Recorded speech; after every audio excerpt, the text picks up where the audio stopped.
Bienvenidos una vez más a Perípatos. Estamos en esta oportunidad repitiendo invitado. Tenemos una vez más a Daniel Terán, con quien estamos hablando. En la primera vez que tuvimos aquí a Daniel en el año 2017, estuvimos hablando de los orígenes del país y sus problemas y nos terminamos concentrando en el periodo hispánico de nuestra historia, comúnmente conocido como la colonia, los 300 años de dominación hispánica y las primeras fases de la independencia. Y habíamos dicho que justamente lo que sucede en Venezuela en los años 20 del siglo XIX suele ser muy desconocido porque la historiografía tiene el mal hábito de pegarse atrás de Bolívar hasta el Perú y desatiende los asuntos que suceden en Venezuela. Entonces traje a Daniel para que básicamente nos haga un leve recuento. Nos contó cómo fue el fin de la guerra formal, cómo podríamos decir hasta cierto punto que oficialmente la guerra de independencia termina con la capitulación de Maracaibo en 1824. 22. 20 23, perdón. 23, perdón. Pero que al igual que sucedió con la guerra con Japón, que todavía había gente que en los años 60 seguía escondida, Ujú. manteniendo lo que en su imaginación sería una especie de resistencia de guerrilla contra los americanos y los aliados. En Venezuela también, dado que además había proliferado las montoneras de guerrilleros, cuando se desprendían de sus unidades macro, quedaban como unas especies de una cosa, creo, si lo he entendido bien, corrígeme si me equivoco, una cosa de a mitad de camino entre asaltantes de carretera, Ujú. pero ideologizados que se Sí. consideran soldados en pie de guerra en un Ujú. conflicto que terminó hace años y que ellos siguen. Y de acuerdo con las cosas que he aprendido de Fernando Falcón, a quien eventualmente tendremos en este podcast, la guerra continuó, de acuerdo a su estimación, el último tiro oficial de la guerra sería un rebelde que seguía aquí en el área de Baruta, Ujú. en el área de lo que hoy en día más o menos es la Trinidad, Sorocaima, La Guairita, un rebelde que hasta el año 1832 seguía alzado y que tuvo que Páez atajar, porque le atrapó al hijo en un asalto, Sí, una cosa así. efectivamente. Es el famoso caso de Dioniso Cisneros. Bueno, aquí la situación va a continuar en el siglo XIX, ya en la República, terminada la independencia, formalmente la guerra, quedan unos años de, todavía hay un compás de ciertos elementos de violencia. El profesor Falcón justamente investigó el caso muy llamativo de la última unidad realista también en Venezuela, que tenía que ser notificada del fin de la guerra. Resultó que eran los que estaban en Amazonas. Llegaron unas partidas Si patriotas. eso hoy en día es Ujú. remoto, Sí, bueno, no me imagínate, quiero imaginar hace imagínate. 200 años. Y cuando les trajeron algunos documentos que mostraban que la guerra había terminado, que habían liberado Nueva Granada, Venezuela, el Perú, y ahora tenían un presidente, con la sorpresa del comandante español. ¿Y quién es su presidente? Bolívar, pero si nosotros habíamos derrotado a Bolívar en el año 15, la sorpresa era enorme para los españoles. Y bueno, al final aceptaron la cuestión y tuvieron que irse. Esos son españoles en lo que hoy en día es el estado Y en Amazonas. el estado Amazonas, Pero también exactamente. Falcón nos contó un día en clase, yo fui alumno de Fernando Falcón en el doctorado de Ciencias Políticas de la UCB. Fernando nos contó también de que creo que en los años 20 en Trujillo, en alguna parte de los Andes trujillanos, que no son los más encumbrados ni mucho menos, ni siquiera en Ujú. Venezuela, que no son tampoco los Andes más altos, había una ciudad que nunca se enteró que Emparan había sido depuesto. Un jefe civil que su cargo había sido nombrado por Emparan y que cuando le llegó allá arriba una comisión republicana, lo primero que hizo fue preguntar por el capitán general Emparan y le dijeron, no, pero si aquí hay una república, yo ahora mando un tal Bolívar. ¿Y quién es ese? No, Caramba, no conozco esa anécdota, pero lo cual es muy probable en una época con escasa comunicación, sin duda alguna. y Trujillo no es Amazonas, ¿no? No, sin duda alguna, pero pudo haber ocurrido que por el aislamiento de la zona había regiones verdaderamente autárquicas que estaban completamente desligadas. Como un dato curioso, el último estado que se sometió mucho tiempo después al golpe de estado el 18 de octubre fue Trujillo. El gobernador del estado de Trujillo resistió como una semana más y se negó a aceptar, y hubo plomo, hubo que mandar tropas para allá porque él se negaba a aceptar lo que había ocurrido. ¿En el Entonces, año dijiste? 45, Ok. después del 18 de octubre del Ajá. 45, fue el gobernador de O sea, Trujillo el exacto, que 1945. resistió más. Supongo que le llegaron las comunicaciones y él quiso evitarlo, pero la gente del común, que no estaba al tanto de lo que pasaría, creería que el presidente seguía haciendo Isaías Medina en Garita cuando ya tendría una semana de puesto. Así que bueno, esas son cosas que tienden a pasar mucho en los cambios históricos. Bueno, terminada esa cuestión, está el día de este guerrillero, Dioniso Cisneros, y algunos estudiosos han visto que la cuestión de las partidas realistas continuó, porque precisamente como mencioné, eso era una especie de personajes que estaban entre la categoría de rebeldes primitivos, salteadores de caminos, gente que tenía una idea más o menos confundida de la reivindicación social, pero también pensaba que eran soldados que militaban en una causa, una santa causa como se consideraba en aquellos años, que era la defensa del rey y la religión católica, y bueno, ellos no iban a aceptar esa república porque esa república era una cuestión de herejes, y en todo caso, si se podría decir que esa república había sido acordada, posiblemente había sido acordada con unos traidores, porque la causa del rey y la causa de la santa religión no era una causa negociable. Entonces durante un tiempo esa situación se mantuvo en algunas partes del país, sobre todo lo que sería Caracas, Valencia, Maracay. En esa zona es que abundaron sobre todo. Insólito. Sí. Porque tú me dices en Amazonas, pero fíjate, aquí Mm, al lado de la capital. Claro, Baruta hace 200 años no era la Baruta de hoy, pero es a un día de camino de Caracas. sí, bueno, los indios mariches se mantuvieron resistiendo inclusive hasta el gobierno de José Tadeo Monagas. O sea, los indios Porque mariches eran realistas. sí, Ya. sí y no.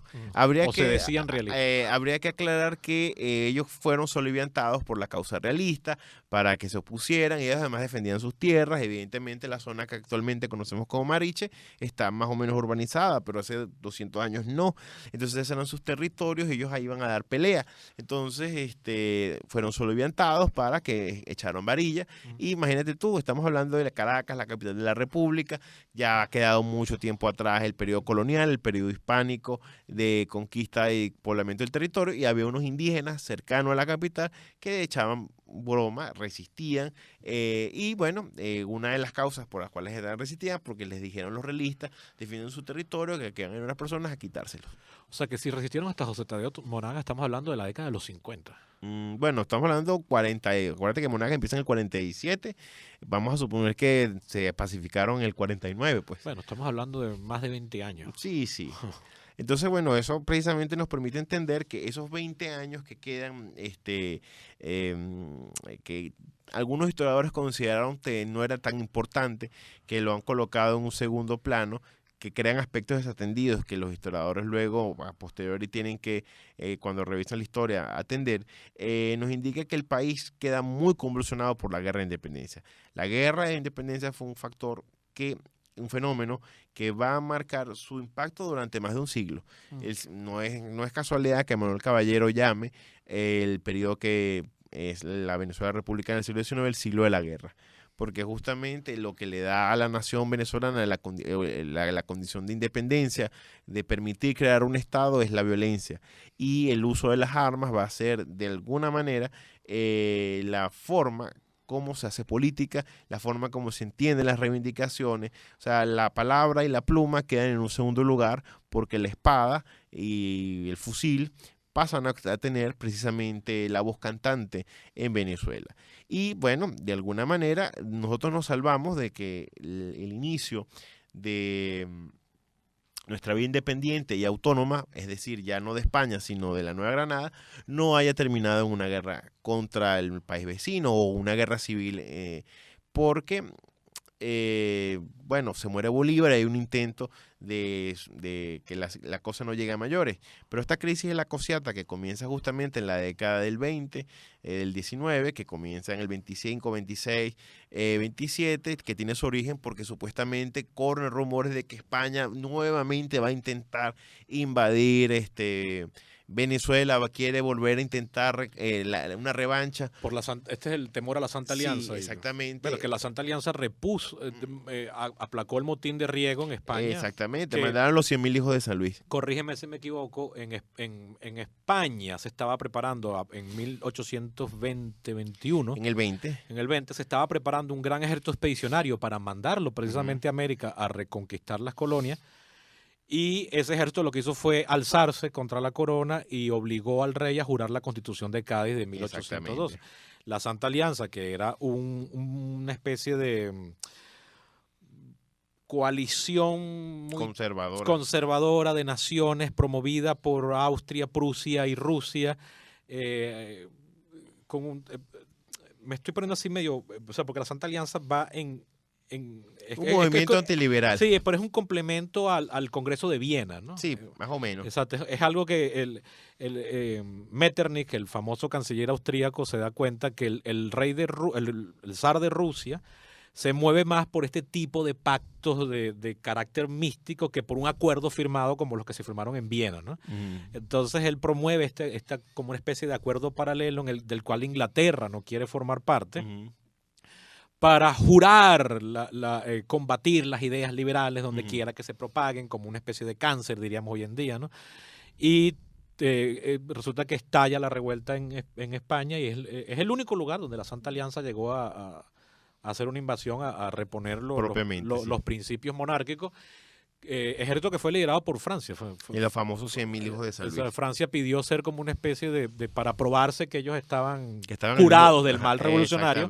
Ellos eran los que iban a reponer la causa monárquica en España. Y por supuesto, uno cuando lo ve desde la perspectiva histórica le da risa pensar que iba a venir un ejército de prusianos a Venezuela, pero los contemporáneos lo temieron como algo bastante probable. Sí, claro, se pensaba realmente que Rusia le iba a dar parte de su flota a España para hacer los transportes, porque obviamente ni lo iba a hacer Prusia, ni Austria, ni mucho menos Francia, y se iban a venir de América a América y venía ya inminente una invasión de Cuba y Puerto Rico hacia otra vez el centro del país. Entonces mandan a Páez a reclutar tropas, Páez excede en esa cuestión. Eso cayó mal. Y aquí, cayó muy mal. Aparte que yo asumo que es que la población también está cansada de tantos años de guerra, otra vez una recluta y todo eso. Toda esa situación de la crisis de la Cociata parece que ya iba nuevamente a una guerra civil, porque después Páez, que había sido criticado por los ayuntamientos de Caracas y Valencia, luego es aclamado por ellos, hay un intento de desconocer a las autoridades colombinas, y entonces militarmente la situación empieza a enredarse porque Urdaneta, que está en Maracaibo, es leal a Bolívar, Mariño, que está acantonado en el oriente, es leal a Páez, y aquí todo el ajedrez estaba listo para que hubiese una guerra. Bolívar entonces ataja la situación, viene a desembarcar en Puerto Cabello, se reúne con Páez y lo ratifica. 1827, ahora es el año 27. Pero ese es un indicativo que ahí pudo haber entrado fácilmente una guerra civil en Venezuela. De hecho, Bolívar ataja la cuestión, nombra a Páez, lo nombra comandante en jefe. Claro, aquí uno tendría que hacer un poco de especulación histórica. ¿Qué hubiese pasado si Bolívar destituye a Páez? Le da la amnistía, pero lo pone en un segundo cargo y obviamente Páez se hubiese molestado. No sabemos qué hubiese pasado, pero Bolívar ataja el problema de lo que muy posiblemente hubiese sido una guerra civil. Nuestra primera guerra civil hubiese ocurrido antes de que ni siquiera nos hubiésemos salido de la Gran Colombia. Otra cuestión. Bueno, y eso es ignorando el hecho de que la guerra de independencia fue, como dices, claro, Laureano Vallejo, en buena medida una guerra civil de venezolanos contra venezolanos. Pero ahorita hubiese sido una guerra civil inclusive más clásica, porque también está otra posibilidad ya en el marco republicano. Exactamente. Una situación que ya se había presentado incluso en Colombia, lo que hoy en día conocemos Colombia, en la Nueva Granada, ya terminando el gobierno de Bolívar, estamos en el año 27, 28, se han producido algunos motines de parte de inclusive compañeros del Libertador, un prócer llamado José María Córdoba, se alzó en armas, fue detenido, lamentablemente fue muerto, Bolívar se sintió muy mal con su muerte, ya había una situación de inestabilidad en la región, y bueno, Bolívar termina haciendo una dictadura que, por cierto, aquí en Caracas Páez la aclamó. Existen documentos de periódicos que el día que Bolívar se declaró dictador, aquí se hicieron juramentos, bailes, alegres porque Bolívar se había declarado dictador, porque eso era lo que el país reclamaba. Ahora, esa dictadura boliviana en Bogotá, ¿está hecha dentro del marco de las leyes constitucionales o es un gobierno de facto? Está hecha dentro de las marcas constitucionales porque Bolívar... Son poderes especiales que están... Bolívar tenía poderes ilimitados, pero estipulados. De hecho, existió un Consejo de Estado que no podía ser anulado. ¿Y el Congreso fue anulado? ¿No? Es lo que no recuerdo ahorita, pero no era la típica dictadura que uno puede presuponer en esta época. Sí, hoy en día era un Pinochet. Sí, hoy en día hay algunos politólogos que se vuelven locos cuando empiezan a hablar de que Bolívar fue un dictador, porque mencionan la época del año 30, del año 13, cuando él viene de la Gran Colombia y es dictador en la Segunda República, y mencionan en estos casos que Bolívar fue un dictador. para comenzar en el año 3. Viene de Nueva Granada, Ajá, no de la Gran Colombia. exactamente, gracias. En el año 13, durante la Segunda República, él es dictador a la usanza romana, es un dictador comisarial. Y en este caso, en la dictadura del año 28, es un dictador constitucional. Estaba la figura prácticamente que le permitía al libertador, casi como una especie de ley habilitante, asumir poderes de emergencia, pero eso no implicaba salirse de la ley y actuar a la fuerza. Era para garantizar el orden, era casi como un estado de emergencia, pues, un estado de excepción. Bueno, eso no funciona, Bolívar no logra evitar el clima de disolución y es llamativo porque ese Bolívar del 28 está completamente a las antípodas del Bolívar del año 11. Este es un Bolívar que se apoya en la Iglesia Católica, se apoya en los militares, un Bolívar muy conservador que prohíbe las organizaciones secretas como la masonería. Bolívar se pone prácticamente como el ideal de un conservador, algo que para el Bolívar revolucionario jacobino del año 11 hubiese sido absolutamente desconocido. Pero ya eso precisamente es una demostración de que el clima de inestabilidad y lo que ha sido la guerra de independencia ha modificado la vida de mucha gente. Bueno, Bolívar, la necesidad de orden pareciera ser lo más imperioso, ¿no? Ya Bolívar había planteado en el Congreso constituyente de Bolivia en el 26 una famosa frase que América está entre la anarquía y la tiranía. Ya esa cuestión justamente parece como una especie de sino profético. A la gente le encanta hablar de la supuesta profecía de Bolívar, pero esa, que me parece que se convirtió en profética, no parece que es muy conocida. Y bueno, la dictadura de Bolívar fracasa y Bolívar, bueno, va a terminar renunciando. El comentario que yo quiero hacerte es que Bolívar, después de que él renuncia y le da el poder a otros civiles, a otros caballeros, Caicedo y no recuerdo el otro nombre, ocurre un golpe de Estado en la Gran Colombia dirigido por Rafael Urdaneta. El último presidente de la Gran Colombia no fue Bolívar, fue Rafael Urdaneta. El maracucho. El maracucho, el mismo que había estado en Maracaibo cuando Páez hace lo de la Cociata, y él busca a Bolívar, trata de ofrecerle de nuevo la presidencia de la República porque un grupo de soldados se había amotinado para que, bueno, Bolívar asumiera el mando. Eso, por supuesto, alimenta la leyenda de los bolivarianos radicales alucinados, como el fallecido Hugo Chávez, que plantean que Bolívar a raíz de eso estaba listo para retomar el poder y que iba a marchar desde Santa Marta hacia Maracaibo y de ahí a Caracas, porque se iba a acabar el relajo. Bolívar iba a reconstruir la Gran Colombia. Y de ahí inventan esa leyenda sin sentido y sin ningún basamento de que es que deciden matar a Bolívar, lo fusilan, los poderes fácticos de ese momento, que si la Santa Alianza, Fernando VII y el presidente de los Estados Unidos, y para casi evitar, que la hacía. Sí, para evitar eso. Pero eso es un disparate histórico, porque Bolívar estaba sumamente enfermo, a él le llegaron los comisionados del gobierno de Bogotá y Bolívar mismo se molestó porque él condenaba un golpe de Estado, una ruptura del orden constitucional. Él había demostrado su apego a la ley y ya él estaba viendo lo que en efecto comenta en una de sus cartas, que va a venir la anarquía, la violencia y aquí todos los hombres de armas van a empezar a hacer lo que les da la gana. Bolívar no acepta y bueno, Bolívar se muere y se disuelve lo que pudo haber sido una nueva guerra civil, porque aquí abrimos nuevamente las especulaciones. Monagas desde Venezuela se había alzado, yo no sé si Monagas estaba al tanto de lo que estaba pasando en Bogotá, pero Monagas se alza contra Páez en el año 31 alegando que la separación de la Gran Colombia es ilegal y él reconoce solamente la autoridad de Bolívar. O sea, no se ha enterado que está muerto. No se ha enterado que está muerto, justamente. Entonces imagínate tú que desde Bogotá Urdaneta hubiese decidido marchar contra Caracas, contra Venezuela, para forzar violentamente la unidad. Entonces, ahí le digo que la cuestión de la independencia y las guerras civiles estaba muy presente. Ahora, vamos a seguir en la siguiente parte para entrar ya en la extraña década de los 30, que hasta donde yo he entendido y la he estudiado, muy superficialmente lo admito, parece ser una década de reconstitución bastante... De cierto sosiego. Sí, efectivo.